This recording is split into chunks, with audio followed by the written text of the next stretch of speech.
नमस्कार, आप देख रहे हैं TV9 और आपके साथ मैं हूं मनीष। आज काम की बात में आपको एक खुशखबरी देने जा रहे हैं जो आपकी पैसे से जुड़ी है, आपकी जेब से जुड़ी है। दरअसल सरकार ने पीएफ को लेकर बड़ी घोषणा की है कि अब पीएफ केवल 1800 रुपये ही कटना अनिवार्य रहेगा। तो क्या इससे आपकी इन हैंड सैलरी बढ़ जाएगी या फिर आपको ब्याज ज़्यादा मिलेगा या क्या कैसे होगा, क्या फॉर्मूला होगा, इन सब बातों को जानने के लिए हमारे साथ एक्सपर्ट मौजूद हैं जो कि हैं अश्विनी राणा जी। सर, TV9 पर आपका बहुत बहुत स्वागत है जी। नमस्कार सर। नमस्कार। जी सर, ये जो ईपीएफओ ने फैसला लिया है इसको आप कैसे देख रहे हैं? सबसे पहले तो इसको ओवरऑल आप क्या समझ रहे हैं इस पे? देखिए, इसके ऊपर काफी देर से ईपीएफओ जो है काम कर रहा था और जो नए अभी कोड आए हैं जी तो उसके हिसाब से भी ये था कि भाई जो आपकी कंट्रीब्यूशन है जी उसको लिमिटेड रखा जाए, क्योंकि एम्प्लॉयर को भी ये था कि भाई अगर एम्प्लॉय का कंट्रीब्यूशन ज्यादा कटता है, जी उसके बेसिक प्लस डीए के ऊपर ज्यादा कटता है तो उतना ही एम्प्लॉयर को देना पड़ता है, जी तो उसको कॉस्ट भी आती है। तो अब इससे क्या होगा कि जहां एम्प्लॉय को उसकी इन हैंड सैलरी जो है वो ज्यादा मिलेगी, इन हैंड सैलरी उसके हाथ में मतलब ज्यादा आ जाएगी, वही एम्प्लॉयर की कॉस्ट जो है वो थोड़ी सी कम हो जाएगी। तो वो दोनों तरफ से ये बेनिफिट है। लेकिन हाँ, बिल्कुल इससे ये होगा कि भाई अगर दोनों पक्ष एग्री हैं तो आप ज्यादा भी काट सकते हैं, जी या एम्प्लॉय जो है चाहता है कि वो एडिशनल दे तो जी उसको वॉलंटरी जो है ट्रीट किया जाएगा। वॉलंटरी मतलब वो अपना ऐच्छिक रूप कंट्रीब्यूशन से। बढ़ा सकता है। जी सर, यहाँ सवाल है कि खैर ये फैसला तो बहुत अच्छा है, लेकिन इसमें जो सबसे बड़ी बात है, मान लीजिए किसी की सैलरी 1 लाख रुपए है, 12% के हिसाब से उसका पीएफ बनता है 12,000 रुपये, तो क्या वो केवल 1800 रुपये ही कटेगा उसका पीएफ में? वही उसके लिए 15,000 उन्होंने फिक्स कर दिया ना कि जी 15,000 तक की पीएफ के लिए जो है वो लिमिट है।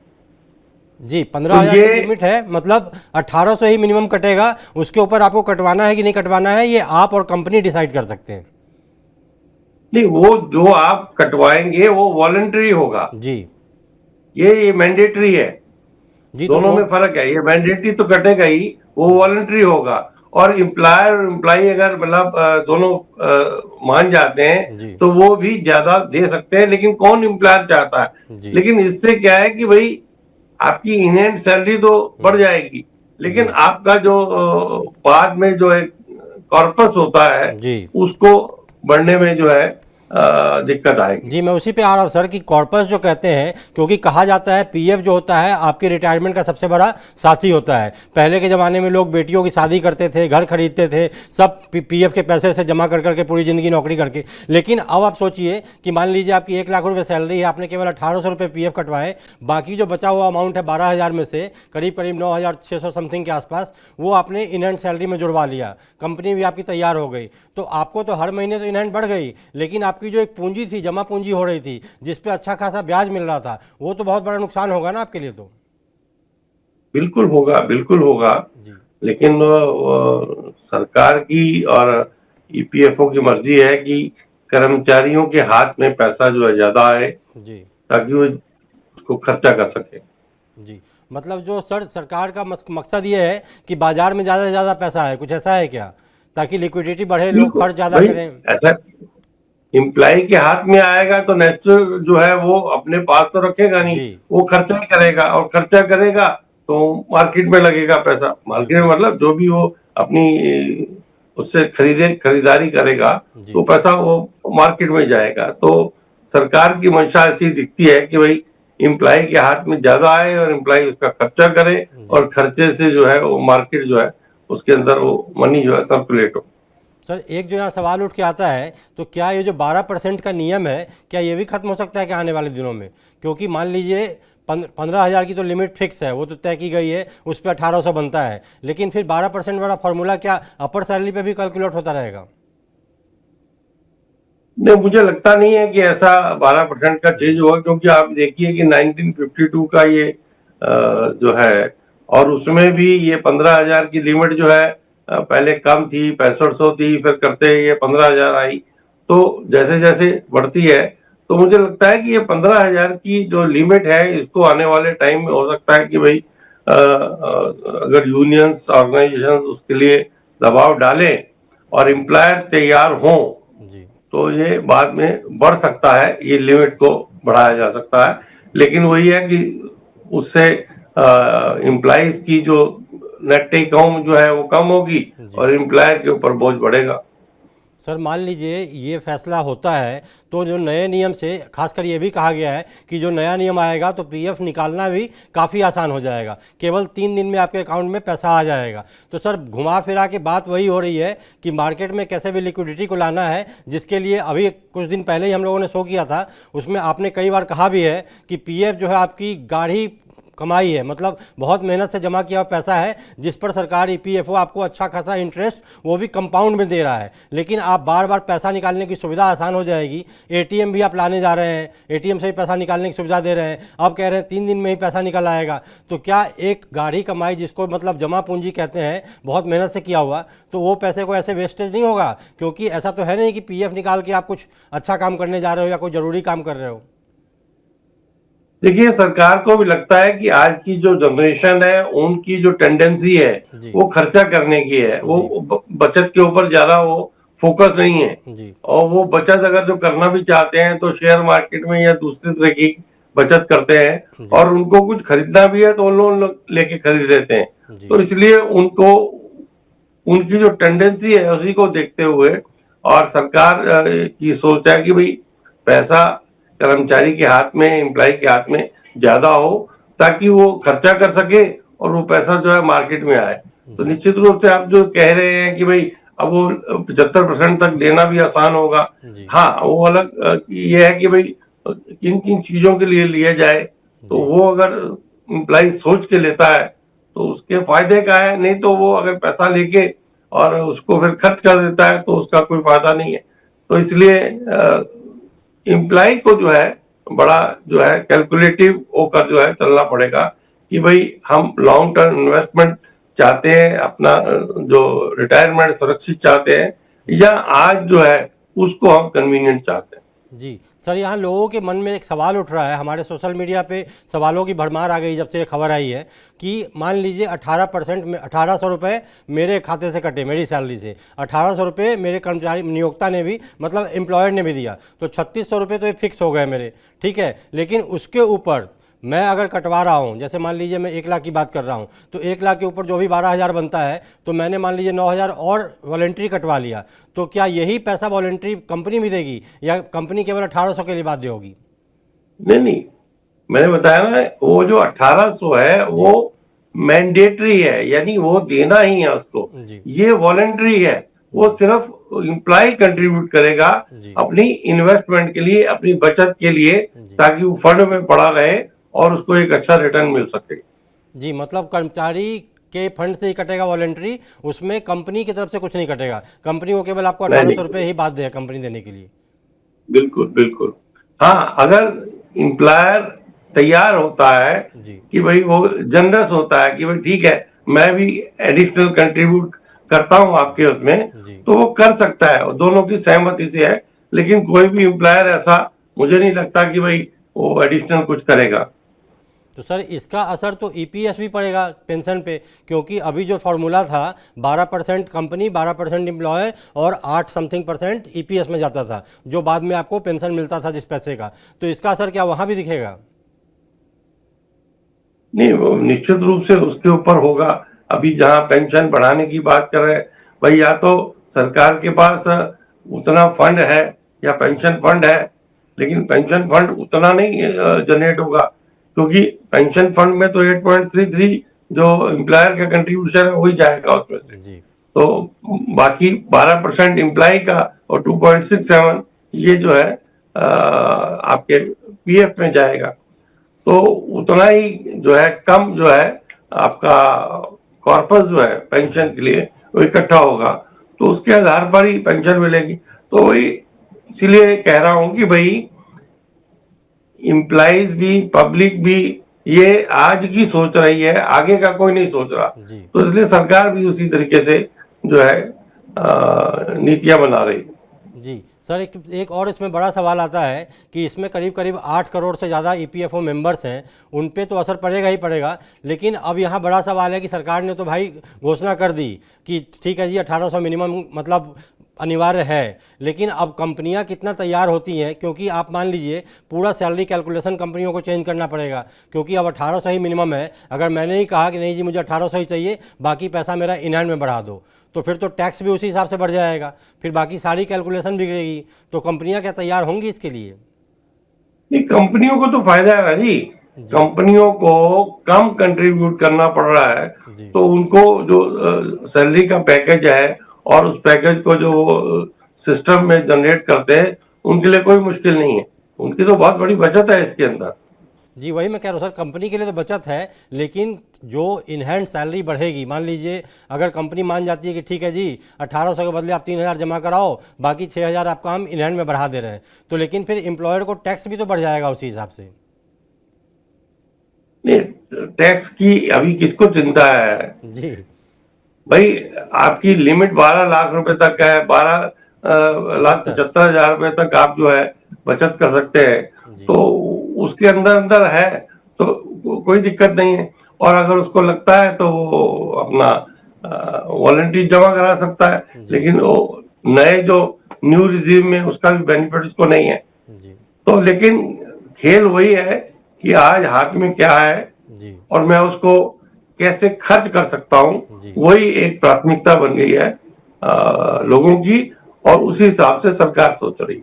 मतलब ये कहा जाए कि ईपीएफओ अब इमरजेंसी फंड नहीं रह गया है, अब आप इसको कैसे भी यूज़ कर सकते हो। एटीएम आने से पहले ही एटीएम वाला प्रारूप आपको मिल रहा है कि जब मर्जी आप 3 दिन में पैसा अप्लाई करो, 3 दिन में निकल जाएगा। हालांकि उसके लिए सरकार ने कुछ क्लॉज डाल दिए हैं, जैसे पहले 13 क्लॉज थे तो उसको घटा के भी 3 कर दिया गया, अलग अलग मदों में बांट दिया गया है कि इन मद में आप इतना इतना रुपया निकाल सकते हैं। लेकिन ठीक है, सरकार तो सब कुछ आसान बना रही है, लोगों को इमरजेंसी में पैसा किसी से मांगना नहीं पड़ेगा, तुरंत अपने पीएफ से निकाल लो। लेकिन घूम फिर के बात तो वही आ रही है कि ये जो कंपाउंडिंग इंटरेस्ट का फॉर्मूला है, क्योंकि एक एग्जांपल मैंने देखा कि अगर 12,000 रुपया भी आपका साल का कट रहा है और अगर आप 40 साल आपने सर्विस की तो कम से कम 55 से 60 लाख का फंड आपका इकट्ठा होता था। ये प्रोविडेंट फंड की ताकत होती है जो सदियों से चली आ रही है। और पुराने ज़माने के लोगों आप लोगों ने भी देखा ही होगा कि छोटा छोटा रकम कितना बड़ा 1 करोड़ों का फंड मिलता था रिटायरमेंट के टाइम पे, तो वो तो अब नहीं हो सकेगा अगर निकालेंगे तो। लेकिन सर थोड़ा सा ये एनपीएस जैसा नहीं हो गया है कि आपकी इच्छा पर निर्भर करता है, आप ज़्यादा जमा करोगे तो हम उसको पैसे को स्कीम को कहीं ना कहीं लगाएंगे।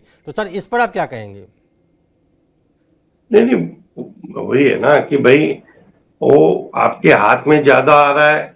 और देखिए, ये जो उन्होंने निकालने की जो सुविधा दी है, जी उनका मतलब ये है कि आप अपने लाइफ टाइम में, यानी आप नौकरी के जी समय में आप मकान बना लें, आप बच्चों की शादी कर लें, आप उनकी एजुकेशन पूरी कर लें, तो उसके लिए आप पैसा निकाल लो।